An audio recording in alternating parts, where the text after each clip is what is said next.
السلام علیکم ناظرین، TNN ٹی وی کے نیوز بلیٹن کے ساتھ میں ہوں بشرا خان۔ سب سے پہلے شامل کریں گے news headlines. Chairman PTI jail میں خود کو محفوظ سمجھتے ہیں۔ جج سیکریٹ ایکٹ عدالت کا کہنا ہے کہ چیئرمین PTI کی جان کو تحفظ دے کر کیس بہت آسانی سے چل رہا ہے۔ چیئرمین PTI اہم شخصیت تو ہیں، ان کی زندگی کو تحفظ دینا ضروری ہے۔ قرض کی نئی قسط کا حصول، پاکستان اور IMF کے درمیان مذاکرات، 71 کروڑ ڈالر قرضہ۔ IMF سے مذاکرات 2 نومبر کو ہوں گے۔ حکومت پاکستان بیرونی سیکٹر کے چیلنجز کے باوجود مذاکرات کی کامیابی کے لیے پر امید۔ پاکستان تحریک انصاف کو ایک اور بڑا سیاسی دھچکا۔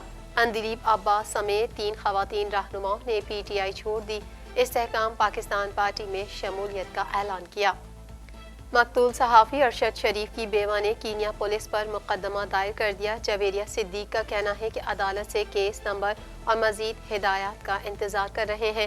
کینیا کی پولیس نے میرے شوہر کے قتل کا اعتراف کیا لیکن معافی نہیں مانگی۔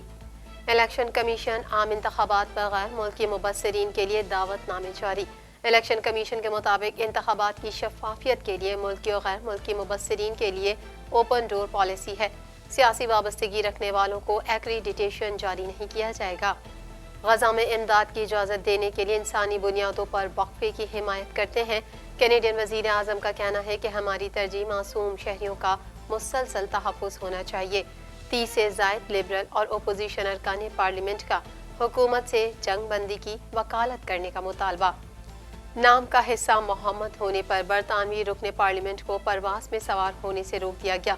ایئر کینیڈا کے واقعے پر معافی مانگ لی۔ ایئر کینیڈا کا کہنا ہے کہ ہم اس خاص معاملے سے نمٹنے کے لیے اندرونی طور پر کارروائی کر رہے ہیں۔ متحدہ عرب امارات کے صدر اور کینیڈا کی وزیر خارجہ میلانیا جولی کی ملاقات۔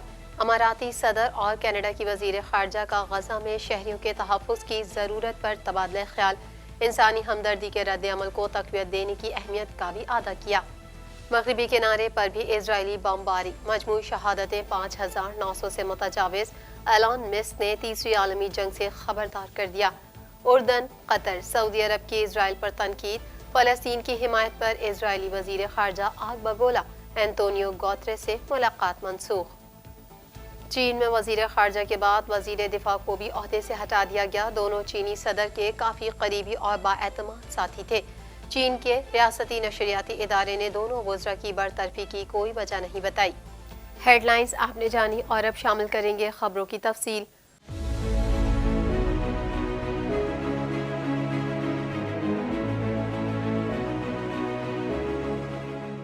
1.25 کروڑ کی آبادی پر مشتمل کراچی میٹروپولیٹن سٹی میں صحت کے حوالے سے ہسپتال تو بہت، لیکن فزیوتھراپی سینٹر نایاب ہیں۔ الحمدللہ ہم نے اس کمی کو پورا کرتے ہوئے گلستان جوہر میں زبیداس فزیوتھراپی سینٹر کا آغاز کر دیا ہے۔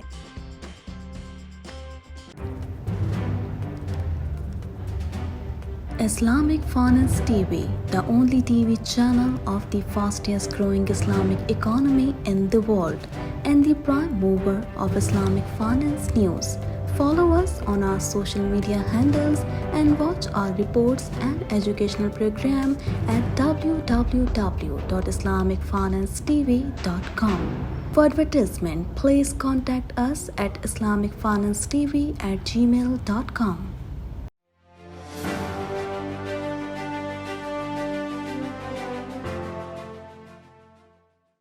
آفیشیل سیکریٹ ایکٹ عدالت کے جج ابو الحسناء ذوالقرنین نے بتایا ہے کہ چیئرمین PTI نے ان سے کہا کہ وہ جیل میں خود کو محفوظ محسوس کرتے ہیں۔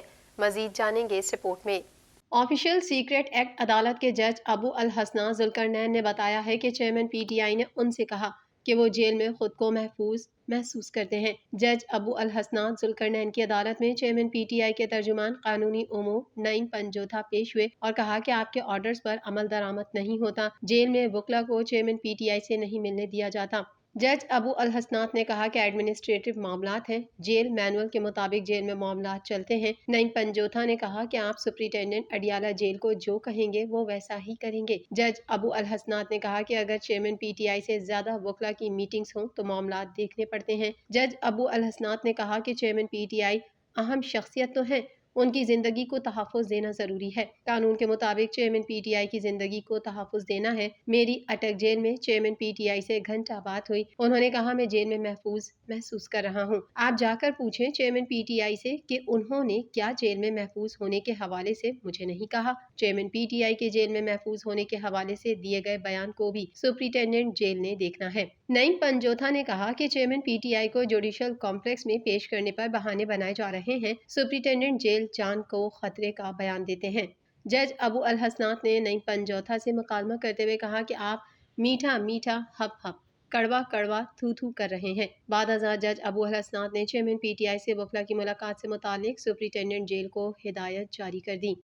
حکومت پاکستان اور آئی ایم ایف کے درمیان $3 ارب کے اسٹینڈ بائی ارینجمنٹ کے تحت ملنے والے $71 کروڑ قرضے کی اگلی قسط کے لیے مذاکرات 2 نومبر کو ہوں گے۔ مزید تفصیلات اس رپورٹ میں۔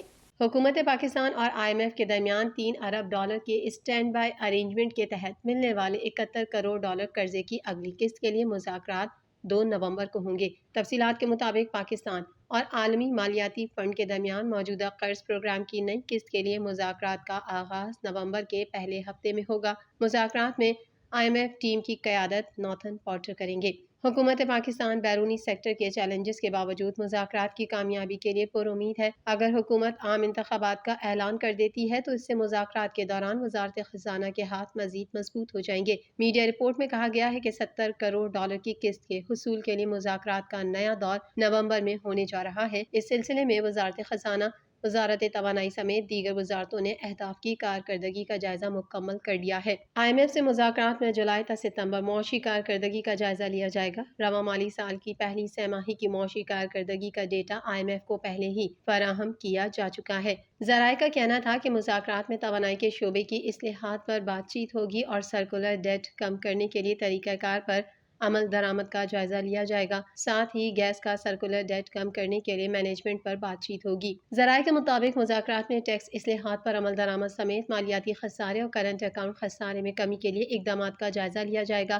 سرکاری اداروں کے نقصانات کم کرنے کے لیے اقدامات کا جائزہ بھی لیا جائے گا۔ ایک ماہ تک روپے کی قدر میں استحکام آنے کے بعد گزشتہ 2 روز سے اس میں پھر کمی شروع ہو گئی ہے۔ اس پر بھی بات کی جائے گی۔ ایک وفاقی وزیر کے بقول پاور ڈویژن سرکولر ڈیبٹ میں کمی لانے کی شرط پوری کر چکی ہے۔ آئی ایم ایف نے تیل پر سبسڈی ختم کرنے کی شرط عائد کی تھی، لیکن حکومت گھریلو، ایکسپورٹ اور صنعتی گیس صارفین کو کراس سبسڈی دے رہی ہے۔ ایف بی آر مالی سال کی پہلی سہ ماہی میں پرائمری بجٹ خسارے کے 87 ارب روپے کا ہدف پورا کرنے میں کامیاب ہوتا نظر آ رہا ہے۔ پاکستان تحریک انصاف کو ایک اور بڑا سیاسی دھچکا لگ رہا ہے کیونکہ اس کی 3 اہم رہنماؤں نے روپوشی ختم کر دی ہے اور پارٹی سے علیحدگی کا فیصلہ کر لیا ہے۔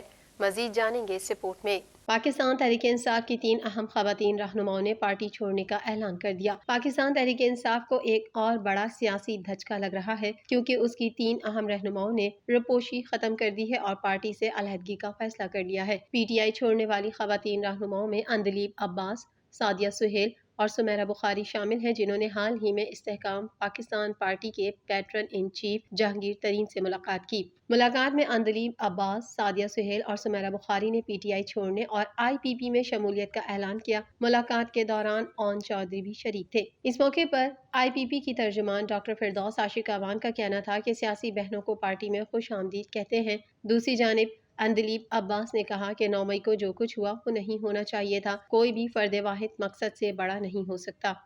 کینیا میں قتل ہونے والے صحافی ارشد شریف کی بیوہ جویریہ صدیق کے وکیل نے مقدمہ دائر کرنے کی تصدیق کی ہے۔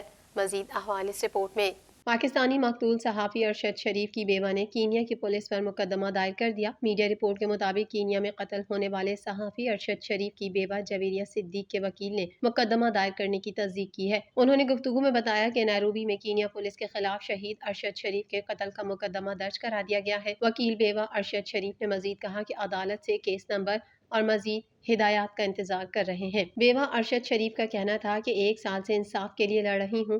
کینیا کی پولیس نے میرے شوہر کے قتل کا اعتراف کیا لیکن معافی نہیں مانگی۔ خیال رہے کہ صحافی ارشد شریف کو 23 اکتوبر 2022 میں کینیا میں ایک مبینہ پولیس مقابلے میں قتل کر دیا گیا تھا۔ ارشد شریف کے قتل میں ملوث کینیا پولیس کے 5 اہلکار بحال ہونے کے بعد ڈیوٹی پر واپس آ گئے۔ ذرائع کے مطابق 5 پولیس اہلکاروں کو انکوائری میں بے گناہ قرار دے دیا گیا جبکہ 2 اہلکاروں کو سینئر رینک پر ترقی بھی دے دی گئی۔ الیکشن کمیشن آف پاکستان کی جانب سے پاکستان میں آئندہ سال ہونے والے عام انتخابات میں غیر ملکی مبصرین کے لیے دعوت نامے جاری کر دیے گئے۔ مزید تفصیلات اس رپورٹ میں۔ الیکشن کمیشن آف پاکستان کی جانب سے پاکستان میں آئندہ سال ہونے والے عام انتخابات پر غیر ملکی مبصرین کے لیے دعوت نامے جاری کر دیے گئے۔ الیکشن کمیشن کے مطابق انتخابات کی شفافیت کے لیے ملکی اور غیر ملکی مبصرین کے لیے اوپن ڈور پالیسی ہے۔ غیر ملکی مبصرین کو الیکشن کمیشن میں ایکریڈیشن کارڈ لازمی ہوگا۔ کسی بھی سیاسی جماعت سے وابستہ افراد کی بطور مبصر رجسٹریشن نہیں کی جائے گی۔ الیکشن کمیشن نے اپنے دعوت نامے میں کہا ہے کہ غیر ملکی مبصرین ویزے کے جلد حصول کے لیے وزارت خارجہ کے پاکستان آن لائن پورٹل پر کوائف جمع کرائیں۔ ایکریڈیٹیشن فارم الیکشن کمیشن کی ویب سائٹ سے ڈاؤن لوڈ کیے جا سکتے ہیں۔ الیکشن کمیشن کے مطابق سیاسی وابستگی رکھنے والوں کو ایکریڈیٹیشن جاری نہیں کیا جائے گا۔ غیر ملکی مبصرین کے لیے سیکیورٹی کلیئرنس لازمی قرار دیا گیا ہے۔ الیکشن کمیشن کی جانب سے جاری کیے گئے دعوت نامے میں کہا گیا ہے کہ غیر ملکی مبصرین انتخابی بے قاعدگیوں کی رپورٹ جمع کرائیں گے۔ غیر ملکی مبصرین رپورٹ میں انتخابی عمل مزید بہتر بنانے کے لیے تجاویز بھی دے سکتے ہیں۔ ہر غیر ملکی صحافی اور مبصر کو تمام کوائف اور دستاویزات جمع کروانا ہوں گے۔ کسی بھی ادارے سے ملحقہ شخص کی اتھارٹی لیٹر کے بغیر رجسٹریشن نہیں کی جائے گی۔ ہر غیر ملکی صحافی اور مبصر کو حکومت پاکستان سے سیکیورٹی کلیئرنس لانا لازم ہوگا۔ مزید خبریں بھی بلیٹن کا حصہ ہوں گی اس بریک کے بعد۔